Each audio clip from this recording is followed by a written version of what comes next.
और शुरुआत करेंगे इस वक्त की एक अहम खबर के साथ। खबर है श्री कृष्ण जन्मभूमि को लेकर। तो मथुरा के श्री कृष्ण जन्मभूमि मामले में आज है सुनवाई। इलाहाबाद हाई कोर्ट में होगी सुनवाई। कोर्ट सभी 17 याचिकाओं को एक साथ सुनेगा। हिंदू पक्ष की अमीन सर्वे की मांग पर अर्जी है। तो आज इलाहाबाद हाई कोर्ट में है अहम सुनवाई। सभी 17 याचिकाओं को एक साथ सुना जाएगा। कोर्ट की बेंच की तरफ से इलाहाबाद हाई कोर्ट में होगी यह सुनवाई। श्री कृष्ण जन्मभूमि मामले में आज अदालत के लिहाज से अहम दिन। पंकज झा हमारे साथ, हमारे रोविंग एडिटर इस वक्त फोन लाइन पर जुड़े हुए हैं। पंकज, आज होनी है अहम सुनवाई। 17 याचिकाओं को एक साथ सुनेगा कोर्ट। आज की सुनवाई में किन बिंदुओं पर विचार होना है?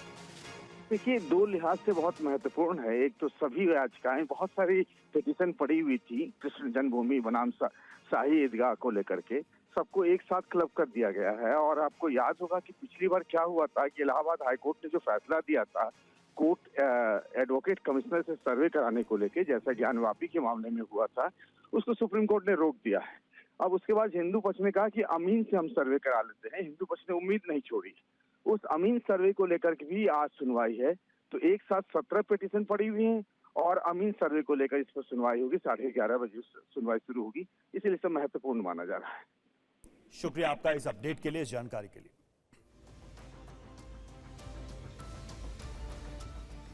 और चलिए अगली बड़ी खबर का रुख करते हैं। बंगाल के संदेश खाली केस की जांच के लिए जा रही है अनुसूचित जनजाति आयोग की टीम। पीड़ितों से मुलाकात करेगी ये टीम, हालात का मुआयना करेगी टीम। एसटी कमीशन के उपाध्यक्ष अनंत नायक के नेतृत्व में ये टीम पहुंची हुई है। इससे पहले आपको याद होगा एनसीडब्ल्यू अध्यक्ष रेखा शर्मा की अगुवाई में भी टीम गई थी और उसने जाकर संदेश खाली में पीड़ितों से मुलाकात की।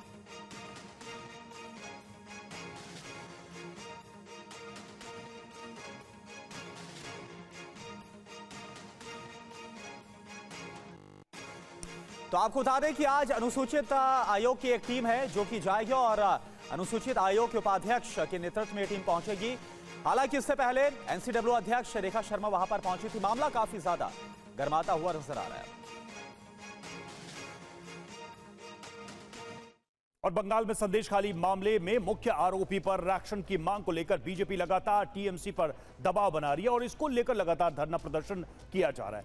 आज इस मामले की जांच के लिए एसटी कमीशन की टीम संदेश खाली पहुंच रही है और इस टीम का नेतृत्व एसटी कमीशन के उपाध्यक्ष अनंत नायक कर रहे हैं। और इसमें आयोग के director Miranda Ingudam, deputy director Rakesh Kumar Dubey और विभूति भूषण विस्वाल शामिल हैं। तो आज महत्वपूर्ण दिन अगर देखा जाए संदेश खाली के हिसाब से। तो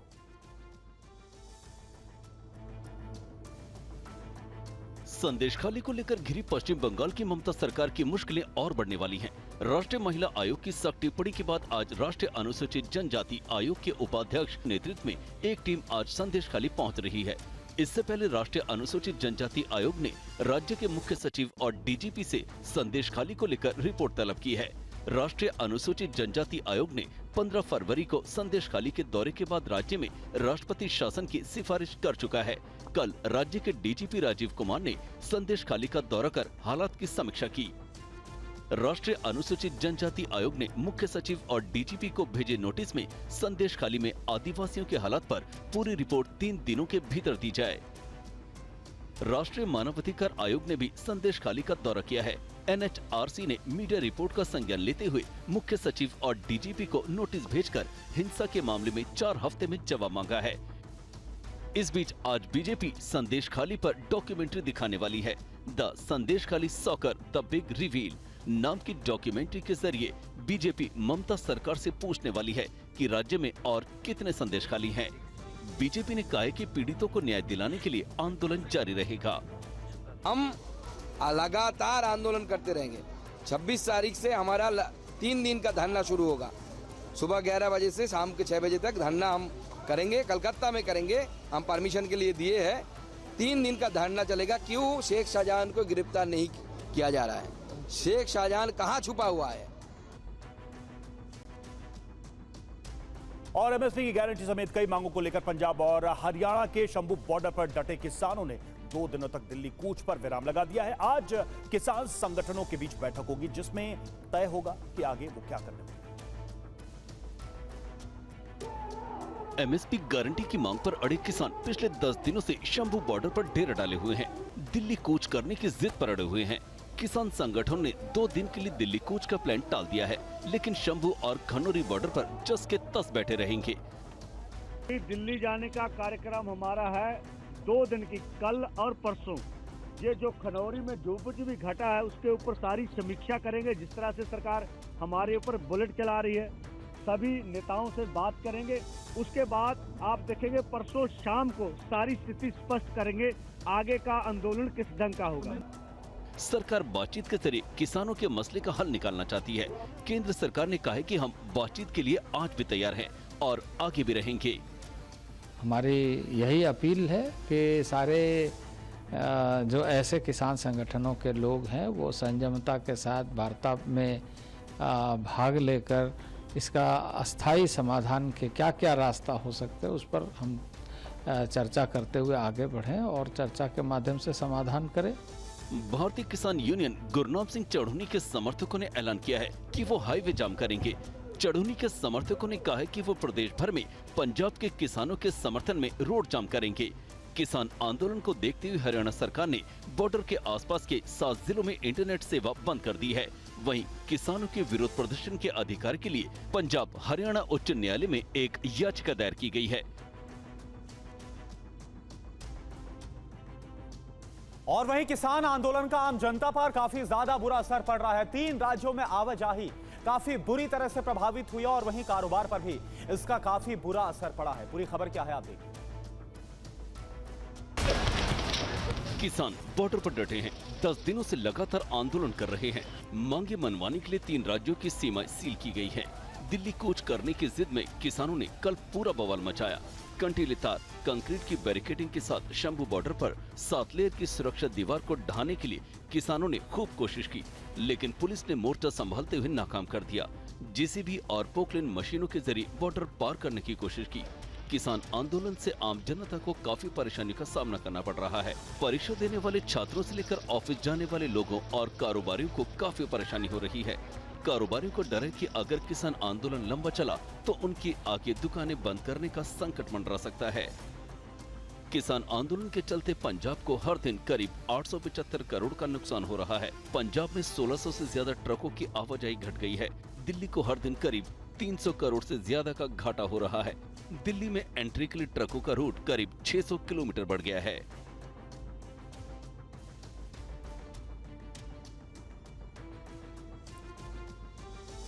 और किसान आंदोलन के बीच मोदी सरकार ने गन्ना किसानों को बड़ा तोहफा दिया है। सरकार ने आगामी सीजन के लिए गन्ने का समर्थन मूल्य 340 रुपए प्रति क्विंटल करने का फैसला किया है। इसके अलावा कैबिनेट में कई और फैसलों पर मुहर। एमएसपी की गारंटी, कर्ज माफी समेत कई मांगों को लेकर आंदोलन कर रहे किसानों को मोदी सरकार ने बड़ी सौगात दी है। कल हुई केंद्रीय कैबिनेट की बैठक में गन्ना किसानों पर बड़ा फैसला लिया गया। आने वाले सीजन यानी 1 अक्टूबर 2024 से 20 सितंबर 2025 तक गन्ने का एफआरपी 315 रुपए से बढ़ाकर 340 रुपए प्रति क्विंटल कर दिया गया है। पिछले सीजन की तुलना में 25 रुपए प्रति क्विंटल की बढ़ोतरी की गई है। 25 रुपए प्रति क्विंटल की बढ़ोतरी मोदी सरकार द्वारा की गई सबसे अधिक बढ़ोतरी है। इस फैसले से 5 करोड़ गन्ना किसानों को फायदा होगा। पिछले वर्ष यानी कि 2023-24 में एफआरपी जो था, जो इसकी उचित मूल्य था, वो पिछले साल 315 रुपए था, जो बढ़कर इस साल 340 रुपए प्रति क्विंटल कर दिया गया है। इसके अलावा किसानों से जुड़े राष्ट्रीय पशुधन मिशन के तहत एक उप योजना को लेकर अहम फैसला लिया गया, जिसके तहत भारवाही पशु जैसे ऊंट, घोड़ा, गधा, खच्चर की संख्या और देसी नस्ल के इन पशुओं की संख्या बढ़ाने के लिए सरकार बड़ी आर्थिक मदद भी देगी। कोई व्यक्ति हो, इंडिविजुअल हो, सेल्फ हेल्प ग्रुप हो, फार्मर प्रोड्यूसर ऑर्गेनाइजेशन हो, फार्मर्स की कोऑपरेटिव ऑर्गेनाइजेशन हो, इन सबको 50% कैपिटल सब्सिडी इसका प्रावधान दिया गया है और जिसकी अधिकतम सीमा 50 लाख रुपए रखी गई है। केंद्रीय कैबिनेट ने स्पेस सेक्टर में 100% एफडीआई निवेश को मंजूरी दी। प्रधानमंत्री नरेंद्र मोदी आज गुजरात के दौरे पर जा रहे हैं। इस दौरे में पीएम मोदी गुजरात को 48,000 करोड़ की सौगात देंगे। पीएम मोदी 24 फरवरी को एक बार फिर से गुजरात दौरे पर जाएंगे। 25 फरवरी को प्रधानमंत्री सौराष्ट्र में एम्स का उद्घाटन करेंगे। लोकसभा चुनाव की तैयारियों के बीच गुजरात पहुंच रहे पीएम मोदी आज अहमदाबाद में Gujarat cooperative milk marketing federation के गोल्डन जुबली समारोह में शामिल होंगे। नरेंद्र मोदी स्टेडियम में होने वाले इस समारोह में 1.25 लाख से ज्यादा किसान हिस्सा ले रहे हैं। अमूल डेयरी आज दुनिया की सबसे बड़ी दूध उत्पादन संस्था है। इससे 36 लाख किसान सीधे तौर पर जुड़े हैं। इसके अलावा पीएम मेहसाणा और नवसारी में होने वाले कार्यक्रमों में भी हिस्सा लेंगे। गुजरात दौरे में पीएम मोदी 48,850 करोड़ रुपए से ज्यादा की कई विकास परियोजनाओं को राष्ट्र को समर्पित करेंगे और आधारशिला रखेंगे, जिसमें सड़क, रेल, ऊर्जा, स्वास्थ्य, इंटरनेट कनेक्टिविटी, शहरी विकास, जल आपूर्ति, पर्यटन से जुड़ी परियोजनाएं शामिल हैं। पीएम मोदी मेहसाणा में भारत नेट के दूसरे चरण के साथ Gujarat fibre grid network limited सहित महत्वपूर्ण परियोजनाओं को राष्ट्र को समर्पित करेंगे। इससे 8,000 से ज्यादा ग्राम पंचायतों को हाई स्पीड इंटरनेट से जोड़ा जाएगा, जबकि नवसारी में पीएम वडोदरा मुंबई एक्सप्रेसवे के कई पैकेजों सहित कई विकास परियोजनाओं का उद्घाटन करेंगे। और प्रधानमंत्री मोदी के गुजरात दौरे को लेकर द्वारका के लोग काफी उत्साहित है। द्वारका में गोमती नदी के घाटों पर महाआरती का आयोजन किया गया। ये गुजरात के द्वारका में गोमती नदी के घाट पर हुई महाआरती की तस्वीरें हैं। पीएम मोदी के गुजरात दौरे को लेकर यहाँ की गोमती नदी के 16 घाटों पर बुधवार को लाखों दिए जलाए गए और महाआरती का आयोजन किया गया। आज विशेष आरती हुई है जो गोमती नदी के 16 घाट है। 16 घाट के ऊपर आरती हुई है जो लगभग 25 साल में पहली बार हुआ है। सब घाट गोमती के आमने सामने के 16 घाट के ऊपर एक भव्य सी भव्य महाआरती का आयोजन हुआ। पीएम मोदी वाराणसी को 14,000 करोड़ की सौगात देंगे। 2 दिन के काशी दौरे के दौरान पीएम मोदी पूरे पूर्वांचल को साधने की कोशिश करेंगे। काशी में पीएम का क्या है पूरा कार्यक्रम, आपको इस रिपोर्ट के जरिए दिखाते हैं। वाराणसी से सत्ता के शीर्ष पर पहुंचे प्रधानमंत्री नरेंद्र मोदी अपने संसदीय क्षेत्र वाराणसी से 2024 लोकसभा चुनाव का शंखनाद करेंगे। पीएम मोदी 2 दिवसीय दौरे पर अपने संसदीय क्षेत्र वाराणसी पहुंच रहे हैं। पीएम मोदी वाराणसी को 14,000 करोड़ की 36 योजनाओं की सौगात देंगे। पीएम 2 दिवसीय दौरे में अपने लोकसभा क्षेत्र के साथ साथ पूरे पूर्वांचल को साधने की कोशिश करेंगे। प्रधानमंत्री नरेंद्र मोदी आज रात 9 बजे काशी पहुंचेंगे और वो बिरका गेस्ट हाउस में विश्राम करेंगे। 23 फरवरी को पीएम मोदी वाराणसी को 14,316 करोड़ रुपए की सौगात देंगे। यहाँ 36 परियोजनाओं का शिलान्यास और लोकार्पण करेंगे। पीएम मोदी काशी में मेडिकल कॉलेज का शिलान्यास और NIFT और भेल प्लांट की आधारशिला रखेंगे। पीएम वाराणसी में 4 नेशनल हाईवे का लोकार्पण करेंगे। वहीं वाराणसी कोलकाता एक्सप्रेसवे का शिलान्यास करेंगे। पीएम BHU में आयोजित कार्यक्रम में शामिल होंगे और सांसद ज्ञान प्रतियोगिता के विजेताओं को पुरस्कार देंगे। मोदी संत रविदास की जन्मस्थली भी जाकर मूर्ति का अनावरण करेंगे। इसके बाद पीएम बनास काशी संकुल का औद्योगिक क्षेत्र करखियाम में उद्घाटन करेंगे। पीएम यहां एक जनसभा को भी संबोधित करेंगे। 22 जनवरी को अयोध्या में रामलला की प्राण प्रतिष्ठा के ठीक 1 महीने बाद पीएम मोदी के वाराणसी दौरे को काफी अहम माना जा रहा है। पीएम मोदी यहां से पूरे पूर्वांचल को साधने की कोशिश करेंगे। पीएम के दौरे को लेकर वाराणसी में पूरी तैयारी की गई है। सुरक्षा के कड़े इंतजाम किए गए हैं। और वहीं दिल्ली से बड़ी खबर, दिल्ली के सीएम अरविंद केजरीवाल ने बड़ी बैठक बुलाई है। सीएम अरविंद केजरीवाल ने सर्वदलीय बैठक बुलाई है। दिल्ली में बढ़े हुए पानी के बिल को लेकर यह बैठक है। 1 टाइम सेटलमेंट स्कीम लाना चाहती है अरविंद केजरीवाल सरकार, जिसका जिक्र भी अरविंद केजरीवाल ने अभी हाल ही में विधानसभा में भी किया था। आज शाम 4 बजे सीएम आवास पर यह बैठक होगी।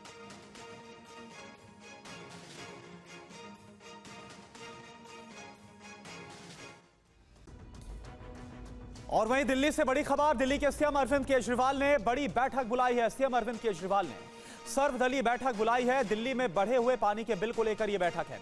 1 टाइम सेटलमेंट स्कीम लाना चाहती है अरविंद केजरीवाल सरकार, जिसका जिक्र भी अरविंद केजरीवाल ने अभी हाल ही में विधानसभा में भी किया था। आज शाम 4 बजे सीएम आवास पर यह बैठक होगी।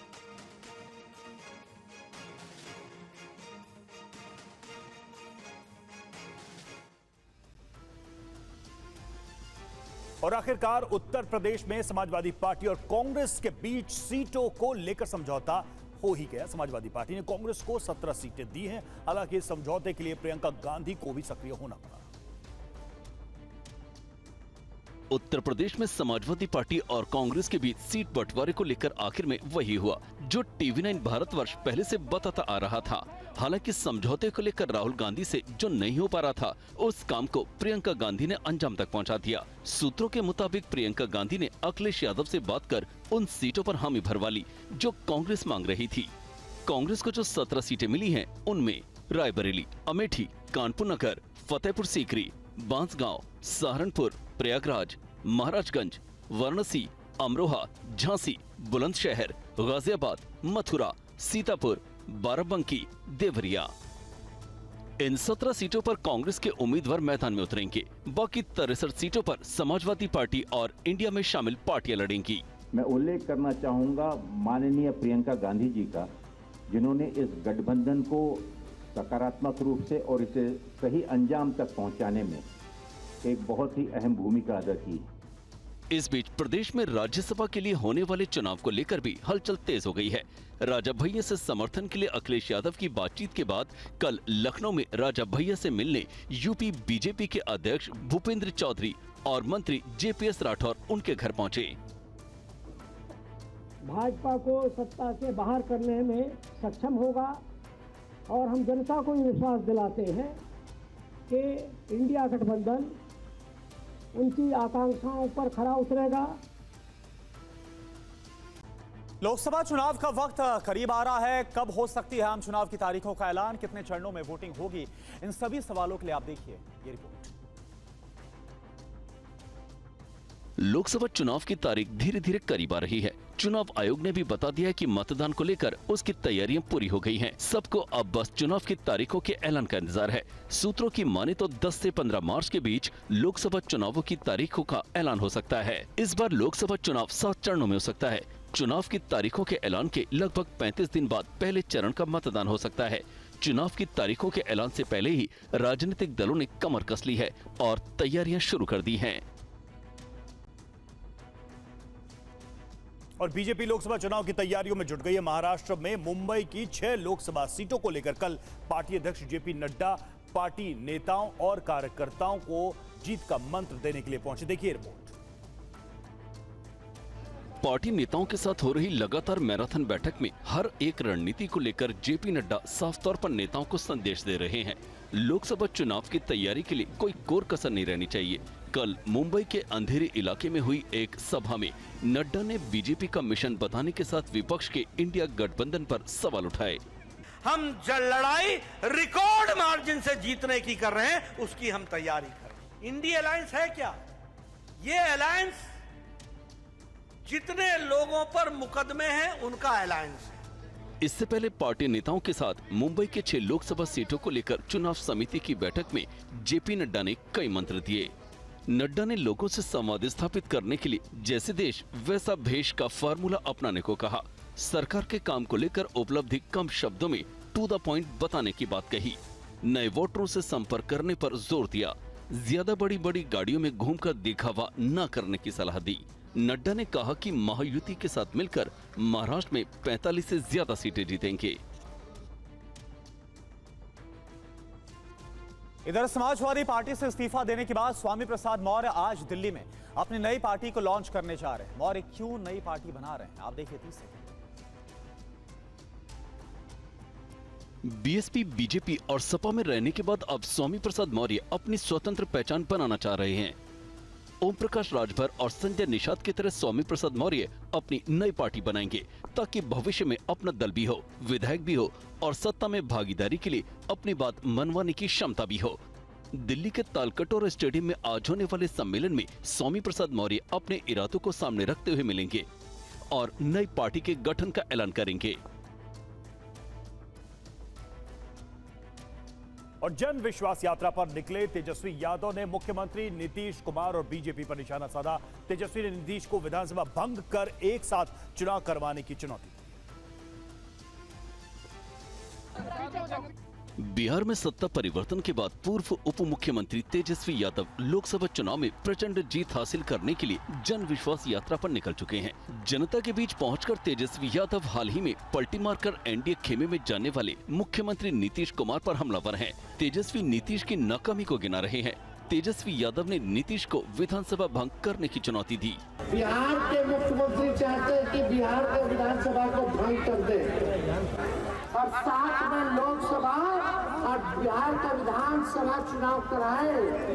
हम चुनौती देना चाहते हैं कि कराइए। तेजस्वी ने नीतीश के पलटी मारने और 3 साल में 3 बार शपथ लेने पर भी चुटकी ली। हालांकि 5 साल सरकार चलना चाहिए, लेकिन बताइए 3 साल में 3 बार शपथ ले। तेजस्वी ने कहा कि अगर विधानसभा भंग हुआ, एक सा चुनाव हुआ, तो न नीतीश कुमार का खाता खुलेगा, न ही बीजेपी का खाता खुल पाएगा।